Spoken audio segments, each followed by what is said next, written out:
Bonsoir à tous, bienvenue sur le plateau Equinox Soir, votre décryptage quotidien de l'actualité, lundi à vendredi entre 19h et 21h. Et si Amadou Ahidjo et John Goufontia, les deux artisans de la réunification, pouvaient revenir voir à quoi ressemble 59 ans après leur projet de mettre ensemble les fils et filles des deux rives du Mongo.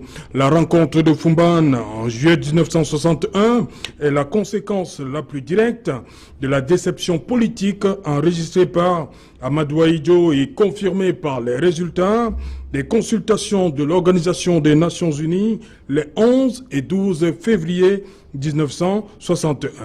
Celles-ci, les consultations, ont laissé filer le Northern Cameroun au Nigeria, déjà indépendant. La conférence constitutionnelle va conduire à la réunification des deux Camerouns avec un système fédéral.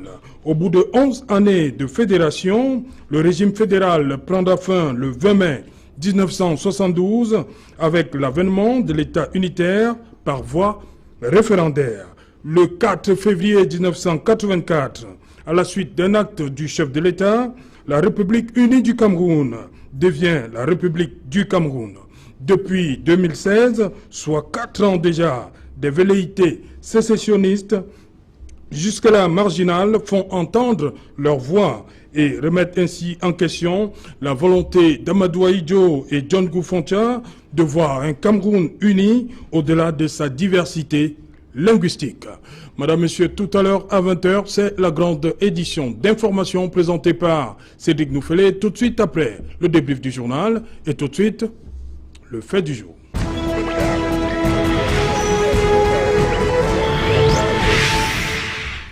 1er octobre 2020, 59 ans de réunification, et s'il n'y avait pas eu la crise anglophone. Madame, Monsieur, c'est le fait du jour de ce 1er octobre 2020. Pour en parler, nous avons invité en plateau Armand.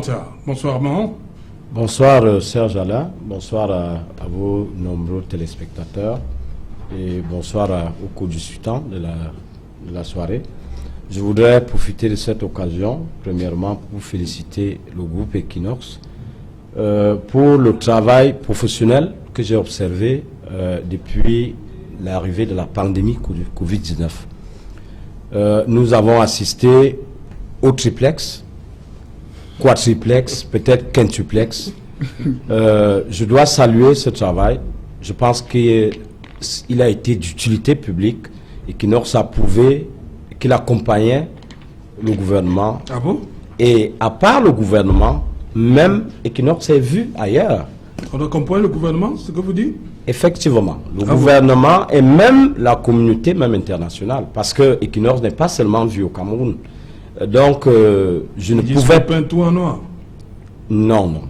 Je ne pense pas. Je ne pense pas. Il faut éviter de verser dans l'absolu. Il y a certains Camerounais qui certainement sont un peu extrémistes, si on peut le dire. Mais je pense que ce travail est à saluer. Tout le monde l'a vu. Je pense qu'au Cameroun, il est indéniable qu'aucune télévision ne l'a fait. C'était des médecins, c'était des épidémiologistes, on avait tout genre de spécialistes. Parfois, c'était l'Amérique du Nord, parfois c'était l'Afrique, c'était l'Europe. Je ne pouvais pas manquer de saluer cette occasion. La dernière fois que j'ai été sur le plateau Equinox, je crois que c'était en mars à Yaoundé, à cause des aléas techniques, à plusieurs reprises, sur Skype, je n'ai pas pu honorer. Donc, il était de mon devoir, comme républicain, parce qu'il faut toujours rappeler quelque chose, Serge Alain. Nous devons dire quand c'est bon, même quand ça concerne notre gouvernement. C'est ça un bon citoyen. Nous devons conseiller notre gouvernement autant que se peut. Quand c'est bon, nous devons dire que c'est bon. Quand c'est pas bon, nous devons également, parce que nous sommes comme des think tanks, des leaders d'opinion. Donc, il était de mon devoir d'apprécier cela. Voilà, Armand, je rappelle que vous venez de Yaoundé, vous êtes diplomate et géostratège. Merci d'avoir effectué le déplacement. Bonsoir, Miss Joel Mukage. Good evening, sir. Thank you very much, Serge Alain. Good evening to you. Good evening to co-panelists. Special good evening to Southern Cameroonians watching, because the 1st of October, take it or leave it, it is true that those of the regime think that some of us are contrary of their opinions, but history is clear that the 1st of October 1961, Southern Cameroon gained independence. That is why I want to give a special good evening to all those of English expression and of those watching in Sousa, especially the duo of Sousa, Boka Malum Omate. Ok, à côté de vous, Marcelin Paiement. Bonsoir. Bonsoir Serge. Et bon retour. Hein? Merci. Je dis bonsoir particulièrement à ma grande famille, le Khaled, qui m'a soutenu dans mon accident. J'étais indisponible depuis pratiquement 3 semaines. Je dis bonsoir à toutes les personnes âgées qui ce jour ont une journée dédiée à elles. Je dis le Cameroun tout entier célèbre ce jour un anniversaire historique. Et c'est pour cela que nous apprécions la thématique du jour. Okay. Bonsoir à tous. Eric Gambi, bonsoir. Bonsoir à vous, bonsoir aux copanélistes et spécialement bonsoir à tous les Camerounais, qu'ils soient sur le triangle national ou alors au sein de la diaspora. Eric Gambi, je rappelle, vous êtes consultant, conférencier, journaliste indépendant spécialisé en relations internationales, auteur de ce magnifique ouvrage, hein, Le Cameroun dans la géométrie des relations internationales. Eric Gambi, je commence par vous. D'où vient le Cameroun pour parler de réunification en 1961? Nous sortons d'où? Le Cameroun sort d'un très long fleuve qui n'a pas été tranquille. Et je vais faire beaucoup d'efforts pour évidemment ne pas faire un véritable cours d'histoire ici pendant cette émission parce qu'on en aurait pour plusieurs jours ou alors même plusieurs semaines. Alors, je vais tout simplement déjà dire que le Cameroun sort déjà, pour écouter la chose, d'une collaboration avec l'Allemagne. C'est pour ça qu'on a parlé notamment, n'est-ce pas, du protectorat allemand. C'est-à-dire qu'il y a eu ce fameux traité, n'est-ce pas, de juillet 1884 qui a fait que le Cameroun était, entre guillemets, la propriété allemande. Et le thème consacré, d'ailleurs, était colonie de production. En d'autres termes, le Cameroun était un espace où l'Allemagne puisait. L'Allemagne puisait afin, évidemment, n'est-ce pas, de consolider sa puissance. Entre parenthèses, on doit le savoir, les Allemands sont les fondateurs de la géopolitique. Lorsqu'on parle de géopolitique, il s'agit de projections extérieures dans une perspective de consolider un pouvoir. Alors, finalement, les Allemands partiront du Cameroun parce qu'évidemment, la dernière résistance allemande va tomber à Morat en février 1916. À partir de 1916, précisément, le Cameroun... En pleine Première Guerre mondiale. En pleine Première Guerre mondiale. La Première Guerre mondiale n'est pas encore achevée, mais les Allemands ont déjà perdu le Cameroun. Ils ont perdu tout à fait le Cameroun. Le nom, j'ai envie de dire le qualificatif mondial a bien évidemment sa place, étant donné que c'est une confrontation qui était également sur le sol africain. Malheureusement, les Allemands partiront, ils seront vaincus, mais prendront à leur suite les Britanniques et les Français. Le Cameroun aura donc un statut qu'on appelle condominium jusqu'à exactement en 1922. C'est en 1922, grâce à ce qui avait été décidé à Versailles et grâce à la mise en place de la Société des Nations, que le Cameroun finalement sera un territoire sous mandat. C'est-à-dire que la Société des Nations confiera l'évolution du Cameroun à 2 puissances, à savoir la Grande-Bretagne et la France. Alors, nous sommes donc dans une logique où ces 2 puissances avanceront et on se retrouvera avec la création de l'ONU en 1945, plutôt un territoire sous tutelle. C'est la même logique, sauf qu'il y a évidemment, n'est-ce pas, quelques changements de sémantique. Mais c'est à peu près la même chose, à savoir que ces territoires devaient être évidemment, n'est-ce pas, sous la férule de la France et de la Grande-Bretagne. Alors, je vais d'abord m'arrêter là pour préciser une chose. Il y a eu une succession d'intérêts alors que le Cameroun lui-même est une entité dominée dans les relations internationales. Alors, s'il y a eu d'abord l'Allemagne, qui a même encore caressé à un moment donné le rêve de récupérer entre guillemets le Cameroun avec Hitler en 1933. C'est pour ça que dans notre pays, à un moment donné, particulièrement à Douala, ceux qui avaient évidemment, n'est-ce pas, une sympathie germanophile étaient tout simplement arrêtés, embastillés. Et ça vous rappelle des choses. La violence au Cameroun ne date pas d'aujourd'hui. Alors, je vais continuer en disant qu'on a eu par la suite la France, on a eu la Grande-Bretagne. Ces puissances avaient évidemment, n'est-ce pas, mis en place un faisceau d'intérêts. Et ce n'est pas parce qu'on ne les voit plus après 1960 qu'elles ne sont plus là. Ouais. D'ailleurs, dans notre réflexion tout à l'heure, nous allons voir comment ces 2 puissances ont complètement irradié. Et ce n'est pas terminé. Cette affaire de réunification du Cameroun qui arrive finalement, n'est-ce pas, avec le plébiscite de février 1961. Je reste de mon côté droit, Armanta, 1961, les choses commencent. Plébiscite 1961 février, 11 et 12 février. Mais la grande majorité des Camerounais du Northern Cameroun, ils se prononcent en faveur d'un rattachement au Nigeria déjà indépendant, et ce qui n'est pas pour arranger les choses. Le président Ahidjo va même déclarer que le 1er juin 1961 va déclarer une journée de deuil national. Le président Ahidjo a vraiment mal que une partie de ses compatriotes soit à l'aide d'autres. Mais il en veut particulièrement aux Nations Unies. Ce qu'il faut rappeler et ce qui est important dans ce fait, il en veut aux Nations Unies et ce n'est pas le président Ahidjo seul qui a mal. Ce sont tous les Camerounais. Oui. Le reste qui ont mal. Parce que il faut rappeler que, comme Eric Youmbi le disait, ça faisait juste 75 ans que le Cameroun était un État, depuis 1884. Ce jour-là est vu comme un jour de deuil national parce que le Cameroun perd à la fois deux entités qui constituent un État, c'est-à-dire une population et une grande partie du territoire. Northern Cameroun. Oui, le Northern Cameroun. Cela fait donc qu'il est très important de saluer par exemple cette journée parce que lorsque nous continuons 5 ans après, à partir de 66, il y a déjà une volonté visible d'unification du Cameroun. Le président Ahidjo, il fait tout avec les autres, John Goufoncha et d'autres leaders surtout, pour unifier les autres partis politiques au sein d'un seul, au sein de l'UNC, au sein d'un même parti. 1er septembre 1966. Effectivement. Il y a donc cette volonté et cette date donc est très importante. Pourquoi? Les Camerounais ont connu quelque chose. C'était la deuxième fois que les Camerounais connaissaient une scission. Le Cameroun, souvenez-vous, du New Cameroun, avec K, à l'époque allemande, avec, vous savez, les intérêts, parce que lorsqu'on évoque d'où vient le Cameroun, il faut bien qu'on rentre, il faut effectivement qu'on rentre même avant 1884. Vous voyez par exemple, en 1898, il y a deux colonies qui se croisent. Je crois, Marchand avec le général allemand.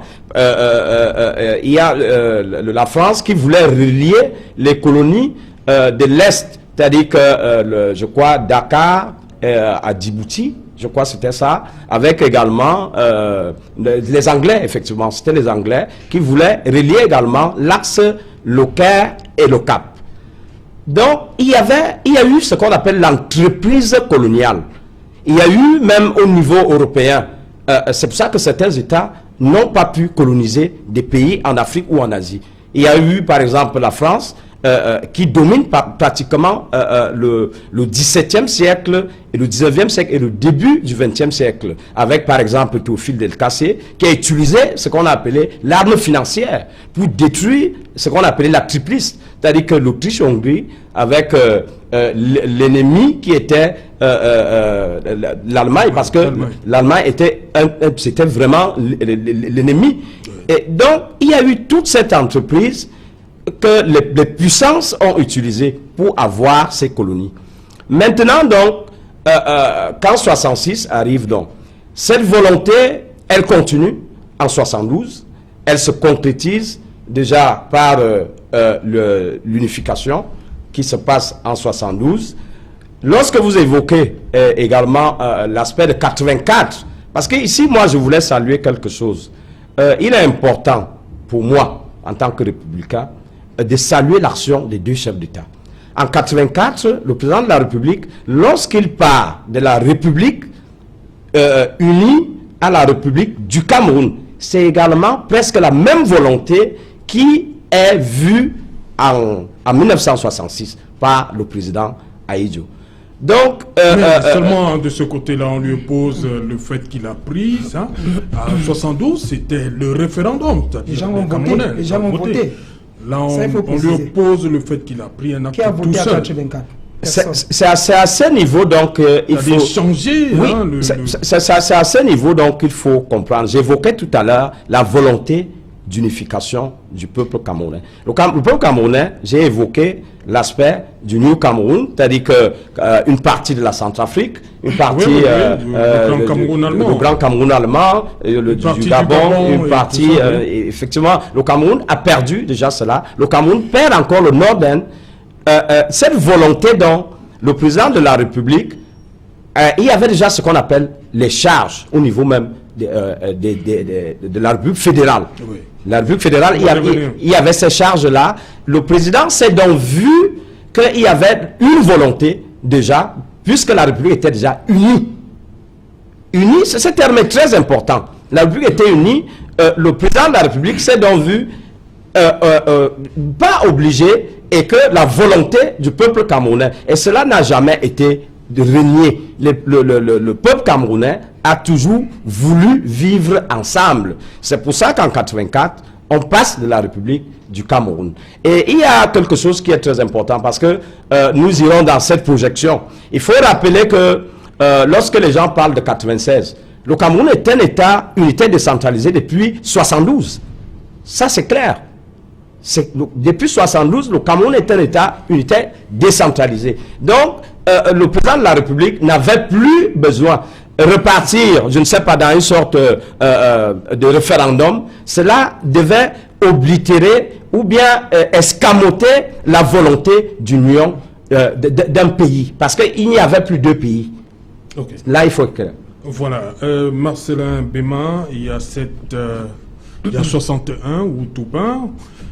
On a dit qu'il y a ce résultat, les Camerounais du Northern Cameroun qui vont du côté de Nigeria, et il reste donc la petite portion, le Southern Cameroun, qui manifeste son envie de se mettre avec le Cameroun français déjà indépendant.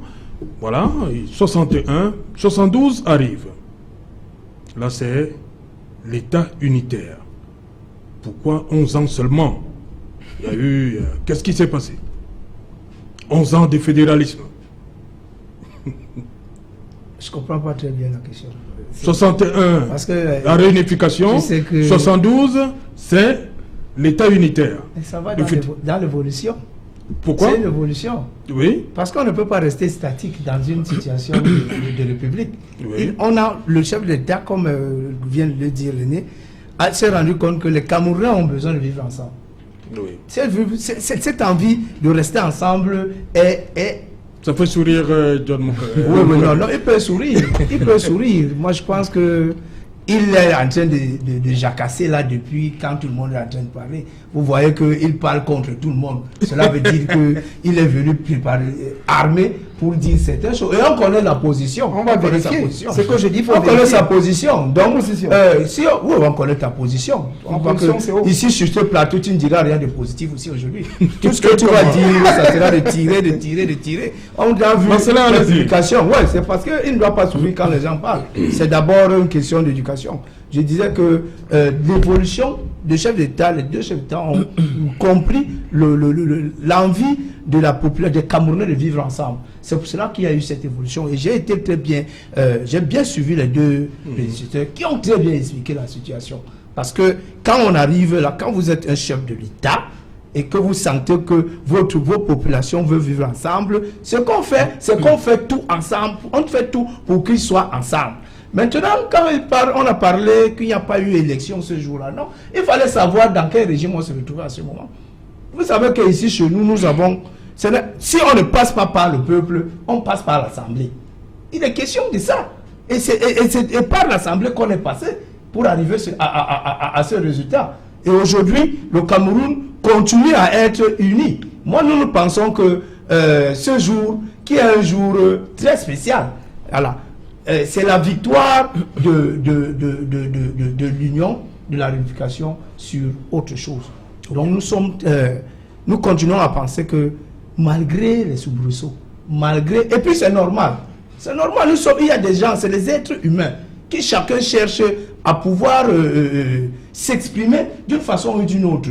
Donc on ne peut pas dire totalement que cela ne soit pas, et ça montre même le dynamisme de notre pays, dans notre jeune démocratie. où tout le monde peut penser et dire non. Voilà. Benjoël Mokage, justement, le 61, le 1er octobre, il y a l'État fédéral qui est là. Il y a surtout cet aspect, on consacre le bilinguisme au Cameroun. Le français et l'anglais sont nos deux langues officielles. Mais on a vu, la All Anglophone Conference des années 90, il y a eu un problème. Deux langues, les gens, nos compatriotes, nos frères anglophones qui sont réunis pensaient qu'il y avait un problème entre le français et l'anglais au niveau de son application au Cameroun. Thank you very much. C'est pourquoi le président a remis sur pied la commission bilinguisme avec Peter Mafani Msongue à la tête. Il y a un problème de bilinguisme au Cameroun. Says, thank you very much. I want to say that amongst those who have spoken, I want to specifically appreciate my friend Eri Yombe because he was very categorical. You know, in Cameroon, once you speak the truth, il vient de dire, on connaît ta position. It means when you speak the truth in Cameroon, on connaît ta position. Et ça me dit, oui.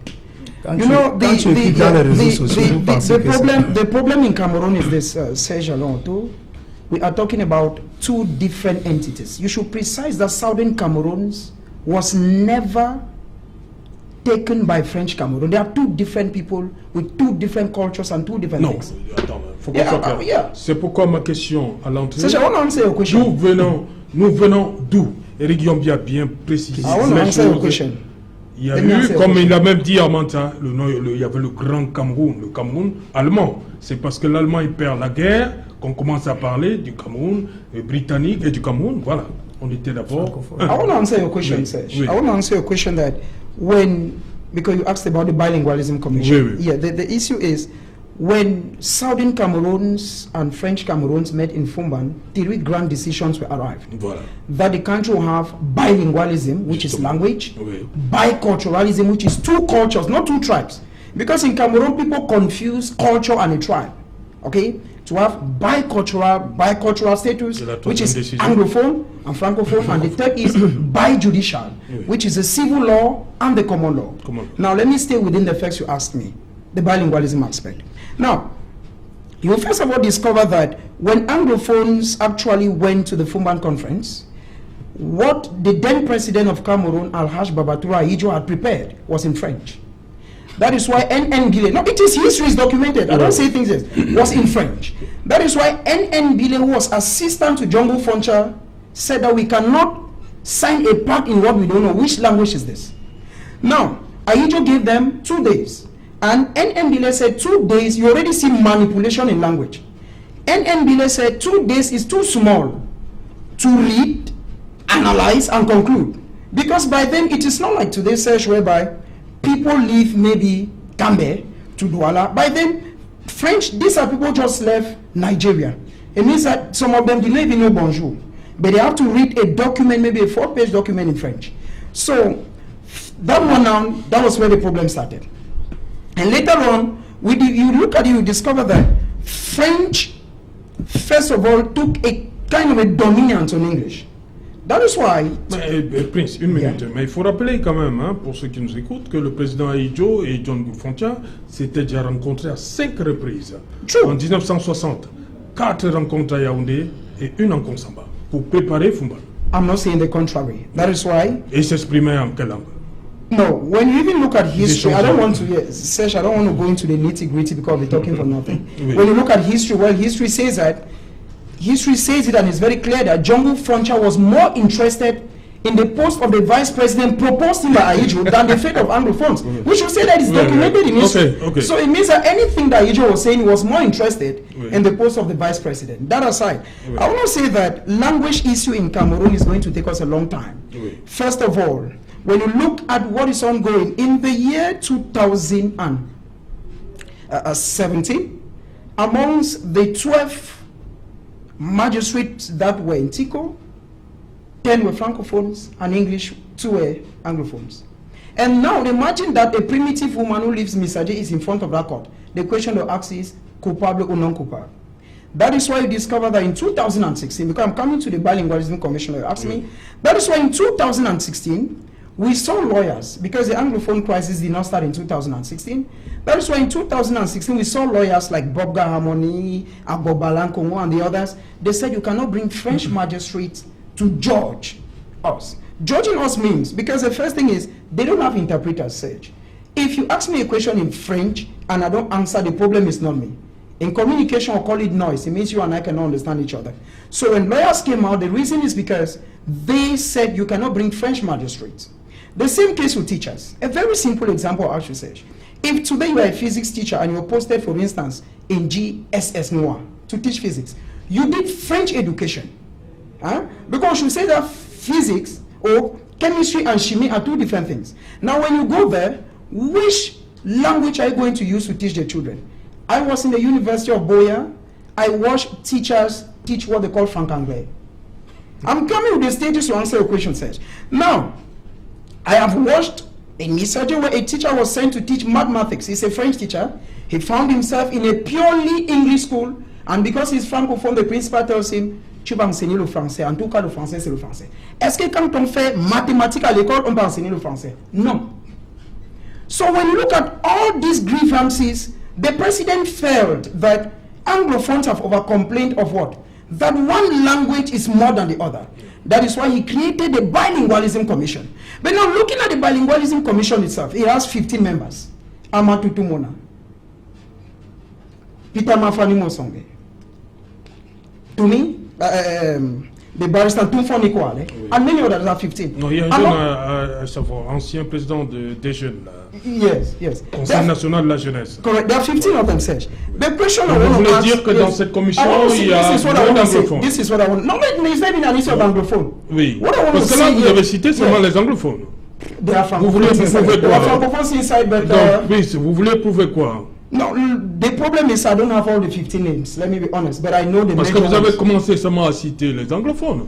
No, I don't know the other names. Let me be honest. Oui. But there are 15 of them. Oui. But the truth is, amongst the 15 of them, it's good that Cameroonians will hear and know the truth. Amongst these 15, show me one who did interpretation and translation anywhere. None. There's none. You don't pick people who don't know anything, you just put them. They don't do like that. You don't put people to decide the destiny of people based on political reasons. Peter Mafani Mosonge saved Cameroon as a prime minister. He was well on retirement. Why bring him back in the Bilingualism Commission? That is honest, because Non, le when you look président at, nomme aux emplois yeah, civils. yeah. So et when you look militaires. at when you look at the problem, yes, Serge, when you look at the C'est la problem, Constitution qui dit le président Yeah. nomme aux emplois civils. et correct. When you militaires. look at the problem today of C'est language, discrétionnaire. yes. When you look at the problem of language today, do you know that in the police college in Mufengene, amongst close to 450 teachers who are teaching there, not up to 30 are English speaking, and that when you go to Kutaba, for instance, they say, oubliez votre patois là, en anglais, on ne parle pas ici. Show me one policeman who speaks English. Est-ce que vous avez déjà demandé la carte d'identité un jour en anglais? On dit souvent, présentez-vous, messieurs. Dis-donc comme la grand-mère qui quitte le village. Vous êtes dans quelle partie du Cameroun? I'm an English speaker. Vous But dites I only qu'il n'y a learned. pas de policiers anglophones? Il y en a, mais langue officielle dans l'armée, c'est le français. C'est la Non, vous vérité. ne pouvez pas dire ça. Quand vous allez voyager comme je voyageais, non, il faut dire la vérité. Quand on voyage, Oui. the language is simple. They say présentez-vous. Présentez-vous is the equivalent of present yourself. No. So I am saying, and I want to say clean, says that Oui. if we want to talk about equality of language, first, let those divisional officers who live in NAM have English as a compulsory subject, and while in the field they should Mais exercise. c'est pourquoi je dis que l'une des résolutions, lorsqu'on sort de la conférence de Fumban, le bilinguisme est, c'est-à-dire que ça fait partie des principales résolutions de Fumban. Le français et l'anglais doivent être, et je vous ai ramené à la All Anglophone Conference, Correct. où ce problème a été posé par les anglophones, où ils disaient qu'ils ont l'impression que l'anglais est un peu comme au second palier par rapport au français. But till today, Serge, that's why I've given you examples. It is true that somebody out there may not like what I'm saying. The All Anglophone Conference of 1993. Voilà donc pourquoi on a mis sur Yes. pied la commission Msonge sur le bilinguisme. hein. C'est pour ça qu'il dit que parmi les 15 membres qui a fait, who has done translation, interpretation, where you don't just pick people like that. That's what I'm saying. Oui. Because I'm not doubting their qualifications. I'm not doubting their academic levels. You cannot take me today to go and be a doctor. I did not do me chemistry. I don't even know how an Donc vous avez injection looks like. un problème véritable avec le profil des membres de la commission. That is one of the problems. And Oui. the second of the problems is that when you look at the entire system of Cameroon, La République du Cameroon, it is made so much such that English is considered a subordinate to French. Whereas there were supposed to be 2 equal languages. Because Jumbo Foncha, during the All Anglophone Conference first in 1993 in Boya, apologized to his brothers and said, I am sorry. I took you qu'il avait fait en 1960. I took you Il to a s'est backtrack. excusé. Il s'est excusé. And we should also tell Cameroonians, because some people feel that we maybe hate a political party. We should tell Cameroon that Jumbo Foncha was vice president of the CPDM. It's true? Did he not resign? He resigned, and his reason is simple. Documents are clear. He said he cannot be vice president of a party, and he only listens appointments, decisions of the party through the radio as if he were a militant. So I want to say that the language issue in Cameroon, Serge, is going to take a very long time for us to shape it. Shape it because a majority of those who have even been given power to talk about the issue, they know little or nothing about it. And a majority of our institutions, look at ENAM, look at ENIA, look at SIAB, look at the major institutions in Cameroon, which is purely English. Very, very few. And a majority of those who live these areas cannot eloquently express themselves in English. That is why a teacher who did mathematics in École Normale Supérieure French system goes to teach French and starts teaching children what he does not master. Ok, Éric Yombi, sur cette marche 61-72, l'avènement de l'État unitaire, 1984, la République du Cameroun, et on entend souvent ci et là que c'est cette façon de passer de la République unie du Cameroun à la République du Cameroun qui n'a pas plu à certains anglophones. Oui, je vais répondre à votre question, mais avant, j'aimerais marquer un point d'honneur sur un certain nombre de choses. Alors, dans les 2 questions qui étaient posées lors du référendum de février 61, il y avait 2 questions. Voulez-vous rattacher au Cameroun français ou alors au Nigeria, l'État fédéral du Nigeria? Il y avait ces 2 questions. L'un des problèmes, c'est que ces 2 questions n'étaient pas en réalité, j'ai envie de dire, le consensus des 2 leaders anglophones qui avaient négocié cela aux Nations Unies. Il y a déjà problème à la base. Jumbo Foncha, lui, il voulait 2 choses. Soit le rattachement au Nigeria, soit le rattachement au Cameroun. Alors, si le rattachement au Cameroun se faisait, il demandait qu'il y ait un temps pour ces anglophones de réfléchir sur l'avenir politique qu'ils voulaient engager avec le Cameroun francophone devenu indépendant. Maintenant, Ndélé, lui, il voulait plutôt autre chose. Dr Ndélé, lui, il voulait soit un Cameroun autonome dans le Nigeria ou alors le rattachement au Cameroun. Alors, ce qui veut donc dire que les questions qui avaient été proposées pour le plébiscite, ce n'était pas la totalisation des aspirations de ces 2 messieurs. Il y a déjà un problème. Alors, je vais continuer en disant que ce qui fait également problème avec la question anglophone aujourd'hui, et votre question fait mention à cela, c'est que l'exception, la particularité anglophone n'a pas été respectée dans tout ce processus politique, institutionnel et consort. Je vais prendre des exemples très simples. Dans les discussions de Fumban, alors que le président Amadou Ahidjo soumet le projet de référendum, il y a des amendements de constitution, pardon. Et alors, il y a des amendements qui sont proposés par les délégués anglophones, et parmi cela, ils proposent qu'il y ait un retour à l'orthographe Cameroun avec K. Première chose. Deuxième chose, ils disent qu'ils veulent un élément disant que ça ne les arrange pas, Cameroun un et indivisible. Et vous savez pourquoi? Ça revient à ce que je disais tantôt concernant Foncha. Ils voulaient d'abord voir, avant évidemment de s'intégrer. Mais ces éléments n'ont pas été mis là-dedans. Lorsque vous prenez la Constitution de 1961, article 38, c'est dans les documents. Oui. Cette Constitution à l'article 38 consacre la House of Chiefs. House of Chiefs. Ça consacre cela. Mais lorsque vous regardez la Constitution de 72, il n'y a plus rien.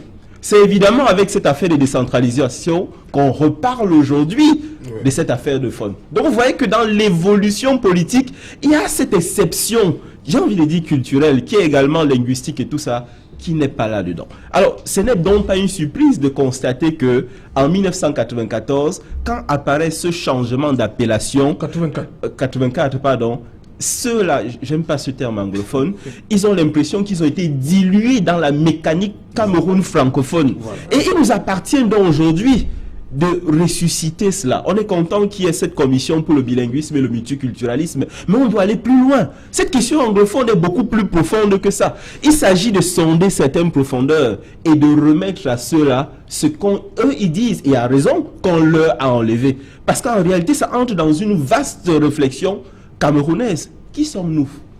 Et c'est cette question aujourd'hui, qui sommes-nous Camerounais?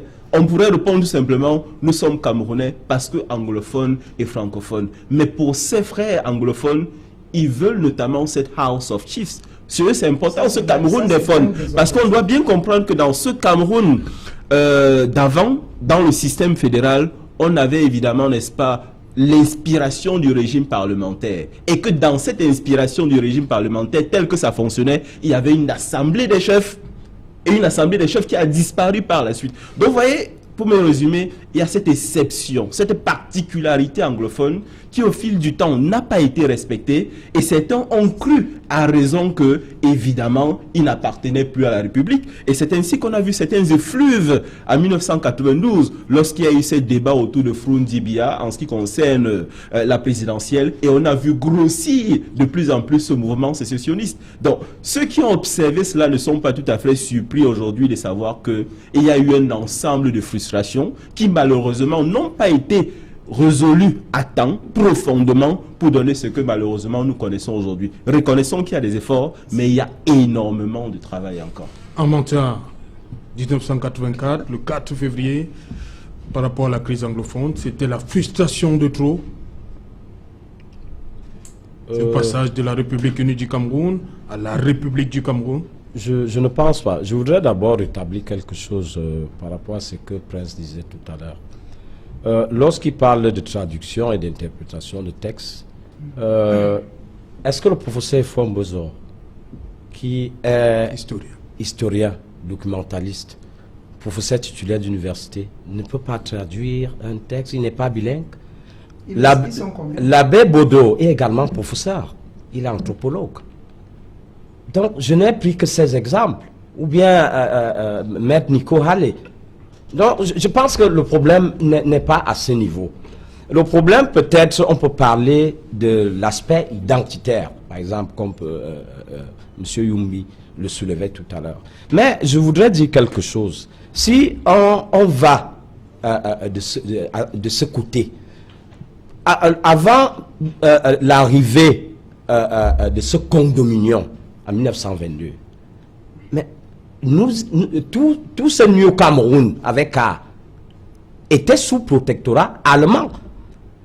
Est-ce qu'il y avait un problème de vivre ensemble? Est-ce qu'il y avait un problème culturel et identitaire? Un instant, mon frère. Un instant. Je ne vais pas aller loin. Page 114 dans mon livre, c'est bien mentionné là.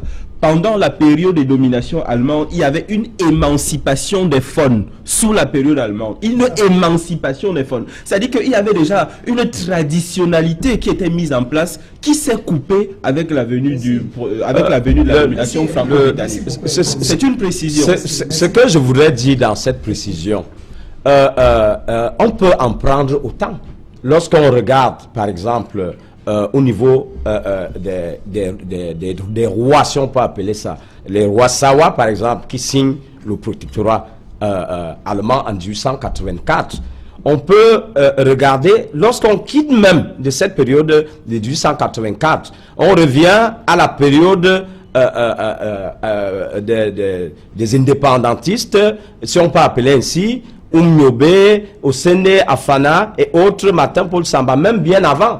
Donc, les aspects d'émancipation ou identitaire se révèlent, et c'est au niveau culturel. Parce que c'est l'ensemble des cultures qui font une civilisation. Moi, je pense que le problème ne peut pas se poser au niveau de 84. La volonté y était déjà pour que c'était déjà une république qui était unie.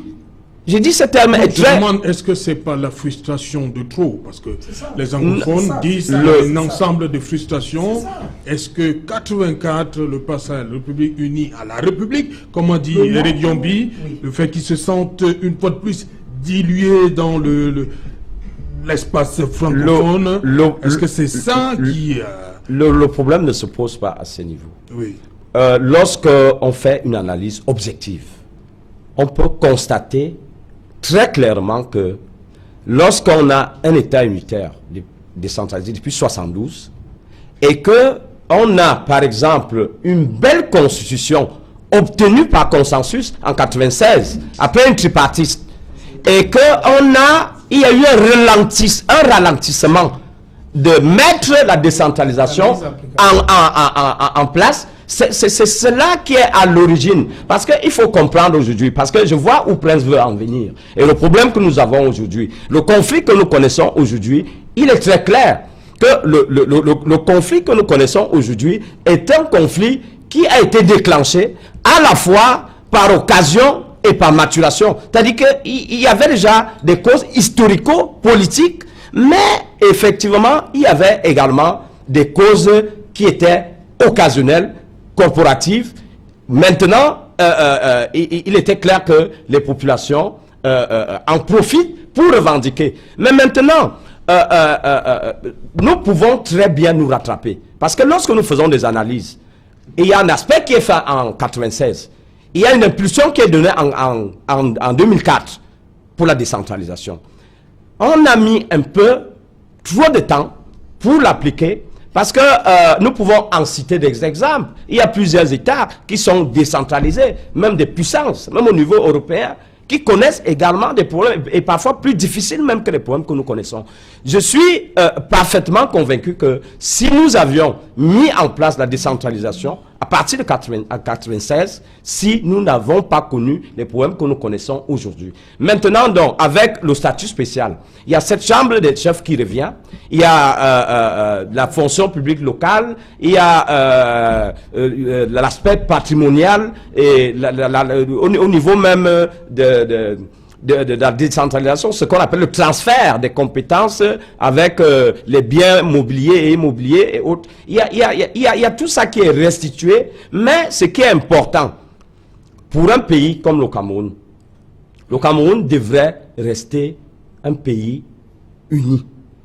Le Cameroun n'a pas besoin... Le Cameroun a des défis. Il est bien vrai, c'est une jeune république. C'est un pays qui, depuis 84, lorsque nous essayons de compter, ça fait, je crois, à peine 135 ans. C'est très jeune ça. Le Cameroun devrait rester uni, affronter les défis. Les défis que nous en avons, que toutes les populations en ont. Parce que si nous nous lançons dans ces revendications, il y a d'autres régions qui peuvent également en revendiquer. Okay. Lorsque, par exemple, si nous allons, Serge Alain, au niveau, par exemple, des capitales, mais il y a des capitales au Cameroun qui peuvent revendiquer qu'elle devrait être aujourd'hui la capitale politique du Cameroun parce qu'à l'époque allemande, elle était la capitale, et il y a d'autres qui pouvaient revendiquer qu'elle pouvait être la capitale économique. Donc il y a des faits on devrait comprendre que même au niveau de la construction d'un État, parce que c'est un processus, il y a un dynamisme qui se fait et il y a des faits qui s'imposent. Et lorsqu'on est un leader et qu'on a la tête d'un État, il y a des décisions qu'on doit pouvoir prendre en fonction de la volonté du peuple. Si la partie du Southern avait voté pour rejoindre la partie francophone, il était clair que les deux peuple voulait rester ensemble. Voilà, et c'est ce qui s'est passé. Voilà, Marcelin Bema, permettez-moi de lire une minute, je reviens à vous. C'est une partie du discours d'Amadou Ahidjo à Foumban, à la clôture, la conférence. Le président Ahidjo disait en 61 à Foumban, « La valeur d'une constitution ne se mesure pas à la longueur de ses articles, mais à l'application raisonnée et raisonnable qui en est faite par des hommes animés d'un esprit patriotique et du même souci de bâtir une communauté nationale au sein de laquelle les uns et les autres s'efforceront d'œuvrer pour le bien-être, la prospérité et la paix en faisant abstraction de toute idée partisane. » Je lis ceci pourquoi? Parce que comme m'a dit Prince Joël Moukage... Oui, permettez. Les anglophones pensent que certains pensent que ce qui avait été dit à Foumban n'a pas été respecté. Serge, je dis... Et lui, il a même posé le problème de langue d'abord. On va revenir. Je reviens. Je pense que la langue, on va aussi revenir. Vous allez aussi revenir. Parce que moi-même, je fais partie de cette spécialité. Oui. Donc, je disais que elle n'a pas été respectée. Non, le mot est excessif. Comme vient de l'expliquer l'aîné sur le plateau, ça dit que l'implémentation prend le temps. Mais cela ne veut pas dire qu'elle n'est pas respectée. Parce que vous voyez aujourd'hui, moi je suis fier. Je suis venu ici sur votre plateau plusieurs fois. Je vous ai dit que la décentralisation était un processus qui nous mène vers la fin. J'étais l'un des premiers à commencer à déclarer ici qu'il y aura les élections des régionales avant la fin de l'année. Moi, quand on a annoncé ces régionales, j'ai été satisfait. Aujourd'hui, nous sommes comme si on n'avait pas eu ce retard, voilà, on n'aurait pas eu ce problème. Mais vous avez lu tout à l'heure, j'ai retenu deux notions dans votre mot, raisonner et raisonnable. Oui. Effectivement, on ne pouvait pas aller à la vitesse, parce que quand on va à la vitesse, on est plus raisonnable, on ne peut plus raisonner. Je pense que le temps que cela a pris, c'était pour être raisonné et raisonnable. Moi, c'est pour cela. Et aujourd'hui, on pense que c'est suffisamment mûr. Quand nous allons finir les élections régionales, nous allons retrouver cette chambre de chief. Avec 20 chefs, on va utiliser quels critères pour choisir 20 chefs? Je pense que quand il parle, nous autres, nous ne parlons pas. Après, vous aurez la parole, Prince. Soufflez quelque chose. Donc, nous sommes en train de dire que nous pensons que d'ici la fin de l'année, nous allons retrouver ce qu'a été vraiment véritablement le Cameroun depuis ces années 72. Donc, la notion de raisonner, je leur ai dit, c'était que, oui, raisonnable, ces deux notions nous empêchent d'aller à la vitesse. Quand on s'est précipité. Président Ahidjo en 1960. Mais bien sûr, le président de la République, Paul Biya, a pris tout le temps parce qu'il fallait mesurer. Vous avez vu, même d'abord, pour mettre en pratique déjà ces communautés, ces communes, dans leurs nouvelles pratiques, ça n'était pas évident. Il y a des gens qui ont pensé que, comme la décentralisation est venue, quand on est maire, on s'en fout de tout, on peut tout faire. Il y a d'autres qui sont même partis, ils ne sont pas revenus aux dernières élections parce qu'ils avaient pris de l'argent, ils sont partis avec. C'est de ça qu'il est question. Il n'est pas question d'aller dans la précipitation. Il est question ici d'aller avec modération et précisément. Merci. Prince, allez-y. Vous voulez répondre à Armanta? Yes, I want to make a correction. First, I respect him a lot. When you say that Anglophones are revendicating and people of the East are revendicating, that's where the problem comes from. It's totally wrong. East is a party of the French Cameroon. We had two cultures left to us by the colonialists, called the French and the British. The East people do not have a culture. They have assimilation as a culture. A culture is not a tradition. You should know that. And the Anglophones have a culture given to them by the British called Indareglo. So you should not say that if Anglophones are revendicating... Mais je ne pense pas que la colonisation implémente une culture. La colonisation n'implémente pas une culture. Mais même les peuples asiatiques ont été colonisés, mais elles ont gardé leur culture. Nous ne devons pas accepter ça. C'est le problème, on confond. La langue est un élément de la culture, mais cela ne fait pas en sorte que parce qu'on a été colonisé, les peuples asiatiques ont gardé la culture. When Anglophones were given two questions by the UN, there is one fund in Bafut called Fonachirimbi. Fonachirimbi of Bafut, having looked at the two questions, said to him, Nigeria was water and French Cameroon was fire, and I preferred to stay alone. Because you look at the problem, like Eri Yombi was saying, the lack of a third option is what has held Southern Cameroon. Permettez, Joël. C'est le temps du journal. Bonsoir Cédric, au menu ce soir. Bonsoir Serge Alain, bonsoir à vos invités. Ce soir, nous parlerons de l'anxiété qui gagne de nombreux parents d'élèves et leur progéniture.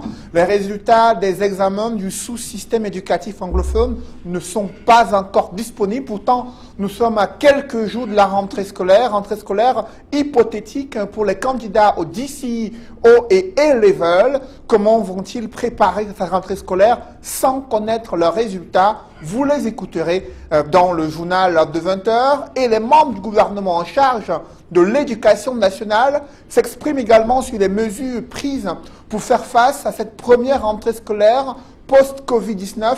On en parlera dans quelques instants. Nous sommes le 1er octobre 2020, date de la commémoration de la réunification.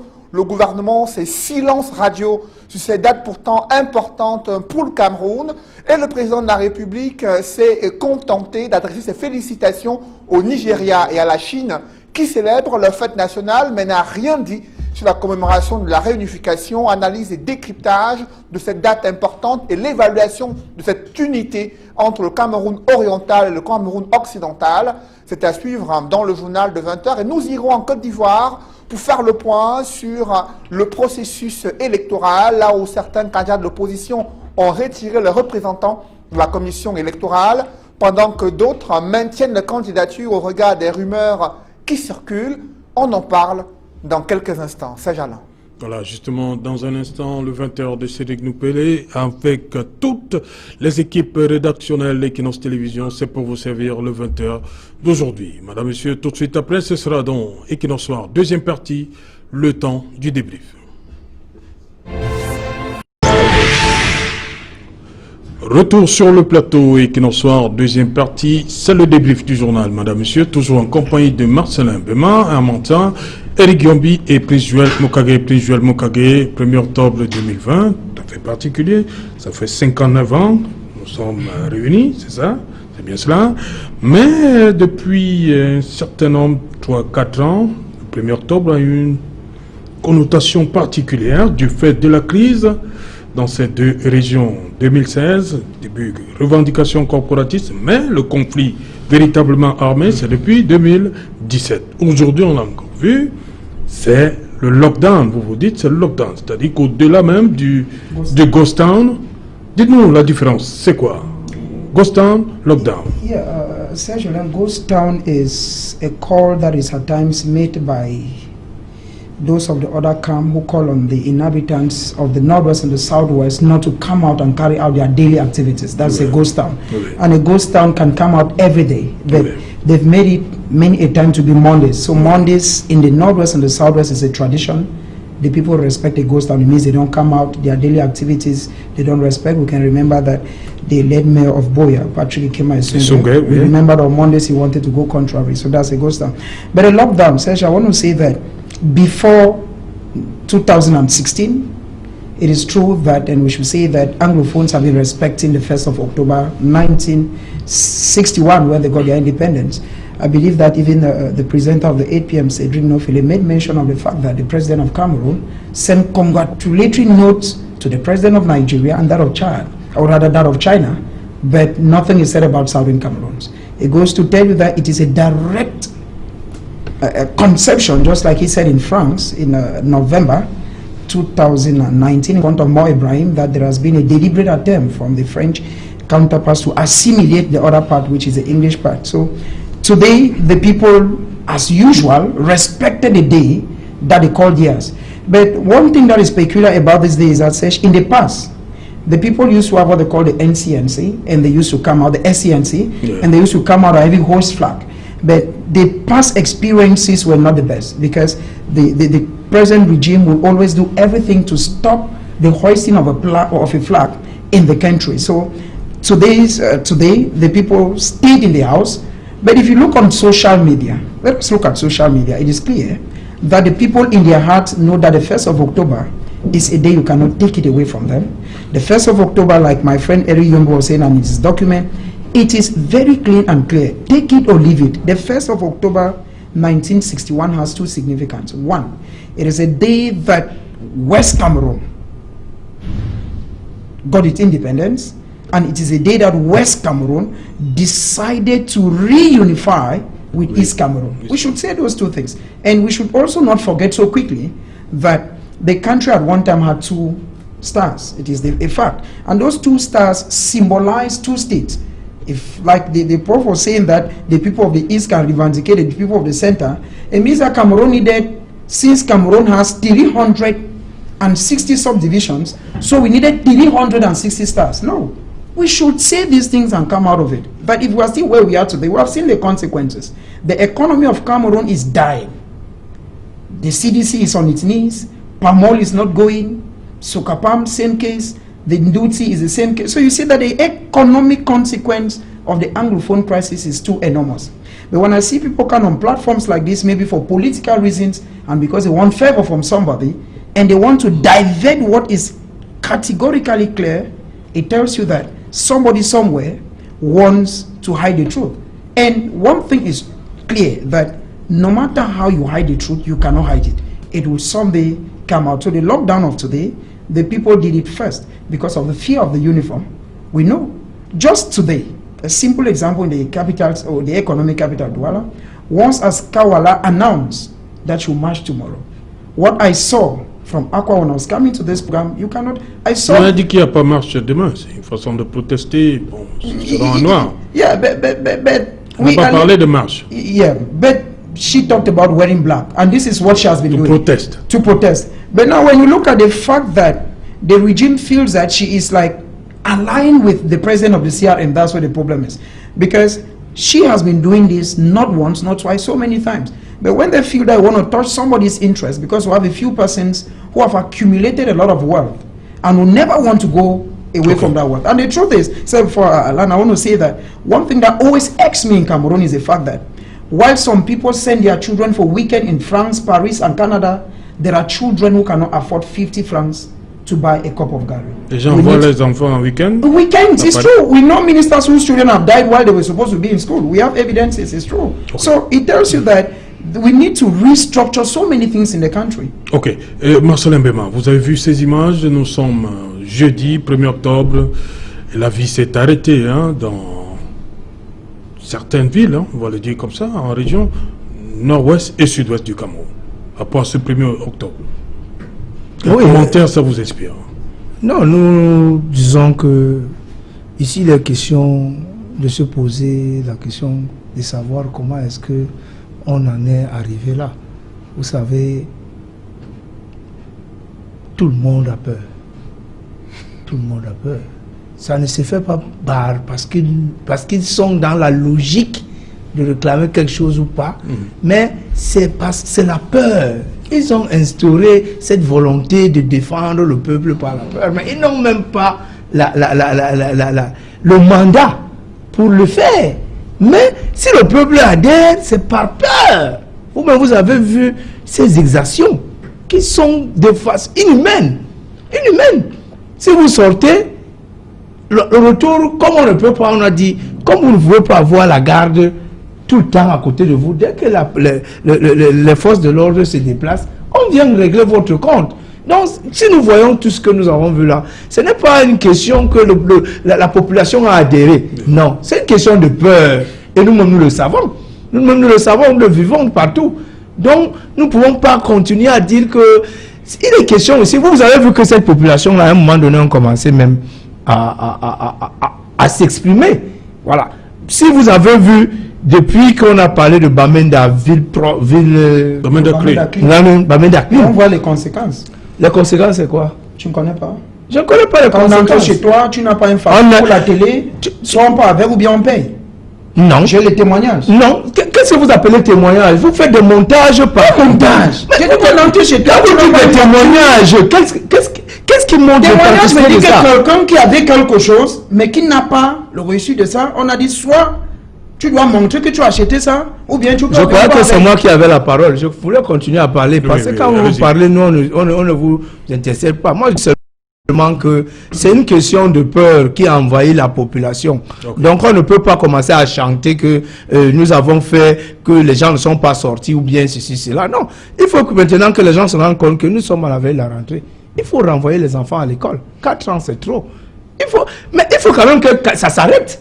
Il faut quand même que ça s'arrête. Si vous n'allez pas passer toute une éternité à revendiquer. Non.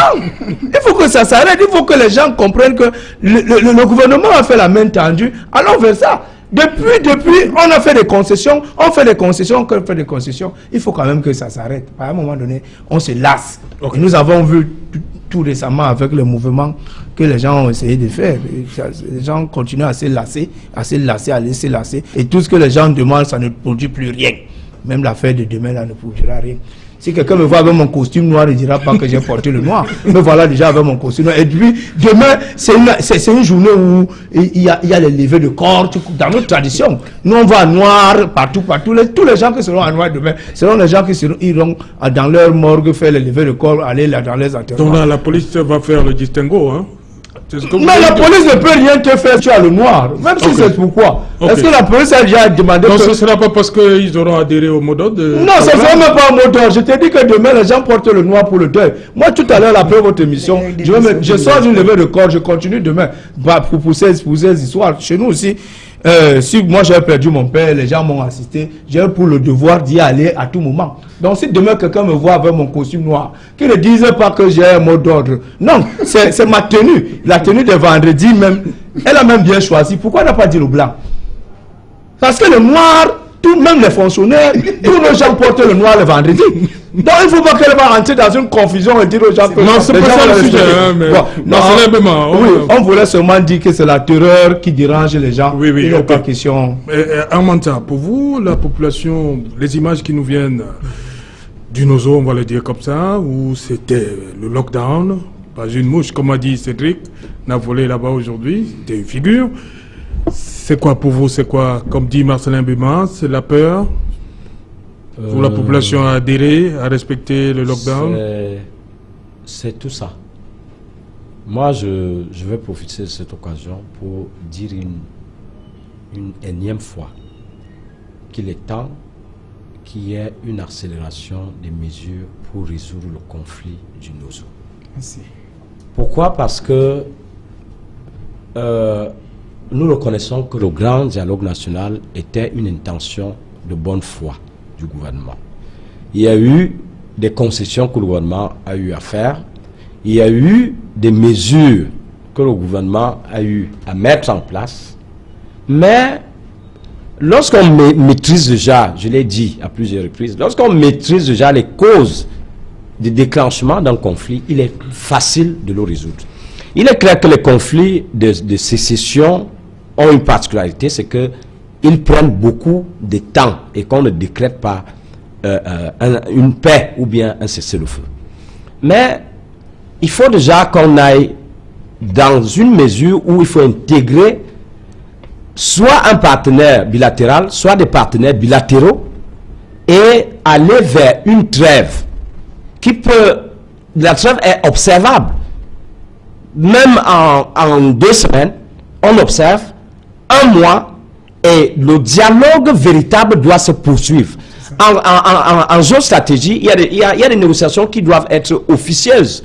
Il y a le changement des sites dans les revendications, par exemple. Nous avons, je crois, on parle de 29 bandes armées, avec, je crois, soutenues avec près de 59 organisations, d'autres qui sont à l'extérieur. On n'a pas besoin d'utiliser uniquement le fouet.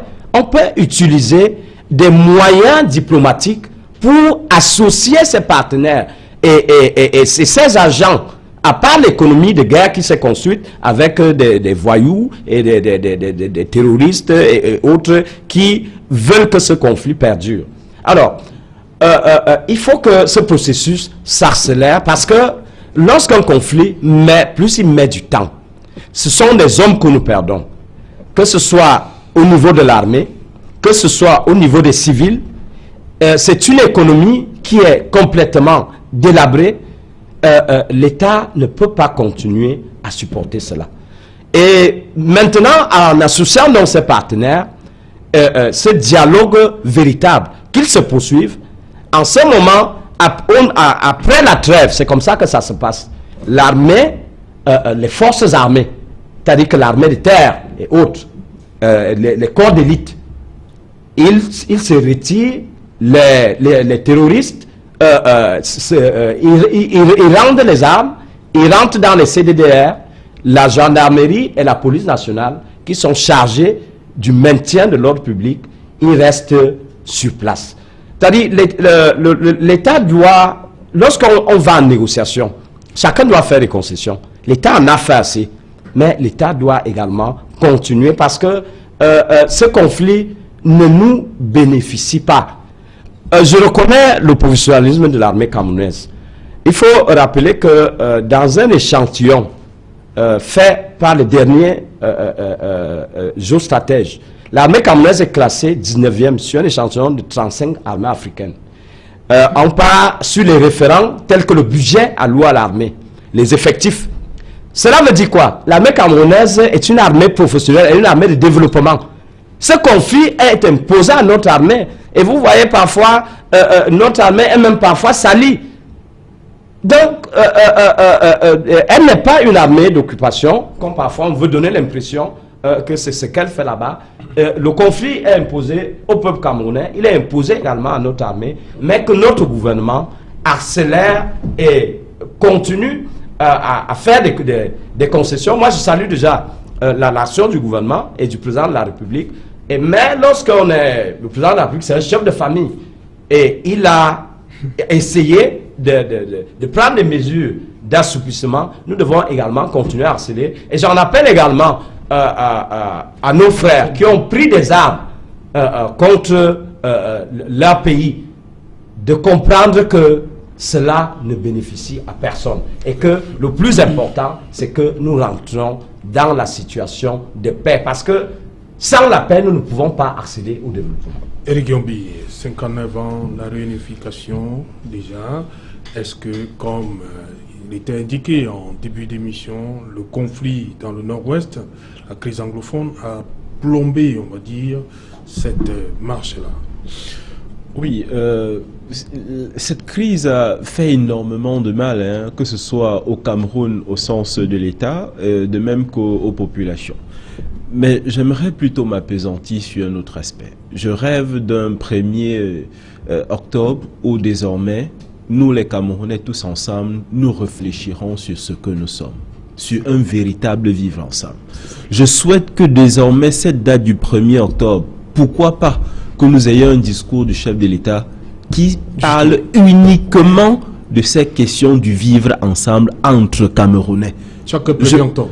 Chaque 1er octobre. Je regarde le 30 septembre, la veille. Pourquoi pas, oui.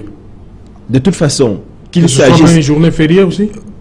Éventuellement, mais en tout cas, qu'on s'apesantisse, qu'un moment, qu'on se regarde et qu'on essaye de savoir ce qui n'a pas marché et que nous proposions évidemment des choses pour qu'on améliore ce vivre ensemble. Il y a un aspect très important que nous oublions en ce qui concerne cette crise. Lorsqu'on aura certainement évacué l'aspect militaire, il va rester l'aspect humain notamment. Et il y a une question très importante. Comment devons-nous réparer toutes ces cicatrices que nous avons causées? Aujourd'hui, il est hautement probable qu'on arrive à un accord. Mais comment faire en sorte que ces Camerounais qui se sont détestés hier, notamment dans le cadre de ce conflit, comment faire en sorte que ceux qui se sont insultés hier décident de nouveau d'être ensemble? Et je vais m'aller plus loin, il y a un aspect qui est méconnu en ce qui concerne ce conflit. Vous savez, lorsqu'il y a eu ce problème avec la presqu'île de Bakassi, lorsque le Cameroun a esté en justice en 2003, il y a eu un autre problème à l'extrême nord et le Cameroun a déposé une requête additionnelle à la Cour internationale de justice parce qu'il fallait une délimitation des frontières du Cameroun en ce qui concerne l'extrême nord. Tout simplement parce que le Cameroun a un grave problème d'occupation spatiale. C'est exactement la même chose dans la région du sud-ouest. C'est-à-dire que nous avons des espaces qui sont laissés comme ça, où il y a l'absence de l'État, où les populations ne sont pas totalement ancrées dans ce que j'ai envie d'appeler notre camerounité. Ces personnes sont des Camerounais d'état civil. Ils font exclusivement des échanges avec le Nigeria. Ils vivent comme des Nigérians, ils pensent comme des Nigérians, mais ils ont l'état civil camerounais. Il faudrait que désormais, le 1er octobre, qu'on se regarde, qu'on se demande ce qu'il faut pour améliorer notre vivre ensemble entre Camerounais. Évidemment, c'est un vœu pieux qui arrivera sans doute lorsque ce conflit sera à son terme. Voilà. Moi, je voulais dire quelque chose. Oui, 30 secondes. 30 secondes. C'est ça, lorsqu'il parle, par exemple, ce problème est très important. Pour récupérer Bakassi, on a été obligé d'utiliser des experts en onomastique.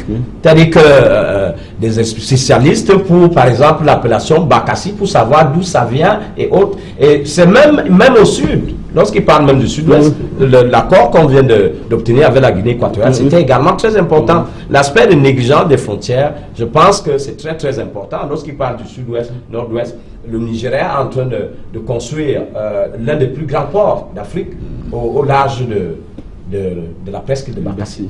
Donc il est très très très important. L'accord avec le Sud est très important. C'est pour ça qu'il parlait du professionnel de notre armée ici. Notre armée a des spécialistes. Moi, par exemple, toute ma jeunesse, mon enfance, j'ai été soigné dans les garnisons. Rien que dans les garnisons militaires. Effectivement, ils ont des comptables. C'est une armée où on ne quitte pas le sergent, on devient général. Vous voyez le travail que notre génie militaire, par exemple, est en train d'abattre.